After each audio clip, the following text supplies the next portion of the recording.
Jadi ada istilah anosmia yang pertama, yaitu kehilangan kemampuan untuk mencium bau-bauan. Jadi sama sekali tidak bisa mencium, jadi indera penciumannya hilang.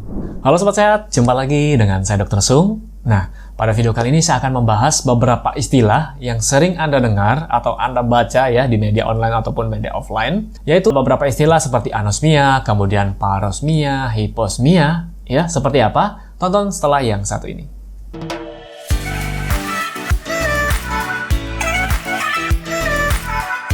Oke Sobat Sehat, sebelum saya mulai videonya, saya mau menginfokan buat Anda semua yang sedang mencari produk-produk yang mendukung gaya hidup sehat, Anda bisa kunjungi boxsehat.com. Jadi di sana menyediakan produk-produk, berbagai macam produk yang mendukung gaya hidup sehat, seperti suplemen, herbal, dan lain sebagainya. Mungkin ada beberapa produk yang cocok buat Anda. Oke, tonton videonya.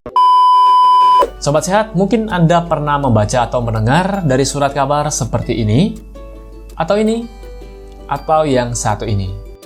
Ya, jadi ada istilah anosmia, kemudian hiposmia, parosmia. Nah, buat Anda semua yang masih bingung dengan istilah-istilah tersebut, silakan tonton video ini sampai selesai ya. Jadi ada istilah anosmia yang pertama, yaitu kehilangan kemampuan untuk mencium bau-bauan. Jadi sama sekali tidak bisa mencium, jadi indera penciumannya hilang. Ya, jadi kalau kita berikan bau sesuatu, misalnya bau kopi atau bau teh, jadi tidak bisa mencium sama sekali. Nah, itu adalah anosmia.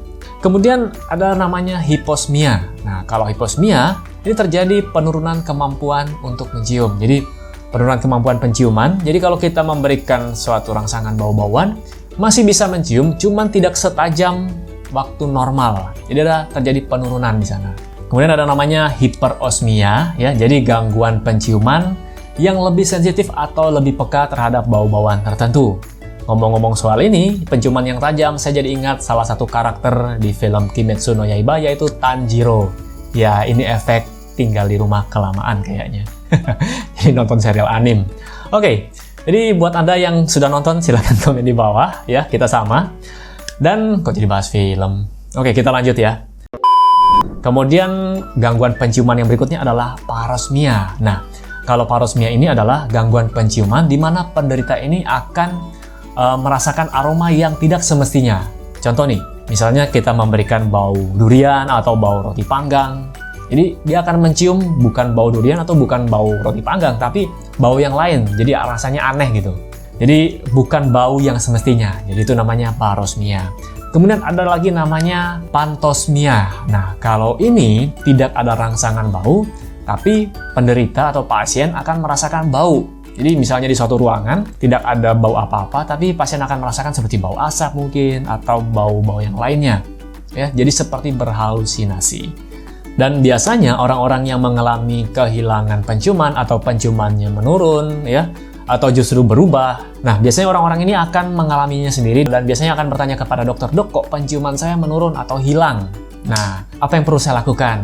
Jadi untuk Anda yang masih ragu-ragu apakah penciumannya normal atau mulai menurun, Anda bisa tes ya, jadi bisa menggunakan bau-bauan, contohnya seperti bau parfum, kemudian Anda bisa cium bau kopi, atau minyak kayu putih, minyak cengkeh, dan masih banyak lagi yang lainnya. Anda silakan tes sendiri di rumah. Nah, kalau Anda mengalami penurunan penciuman, yang pertama kali Anda lakukan adalah coba dicek apakah ada gejala lain atau tidak. Kalau tidak ada gejala seperti demam, kemudian badan lesu, dan lain-lain, ya Anda cukup isolasi mandiri di rumah sekitar 14 hari.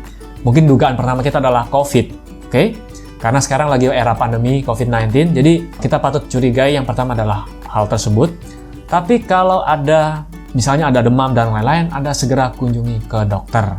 Nah, apakah perlu melakukan swab, Dok? Kalau tidak ada gejala, saran saya adalah segera isolasi mandiri saja di rumah selama 14 hari.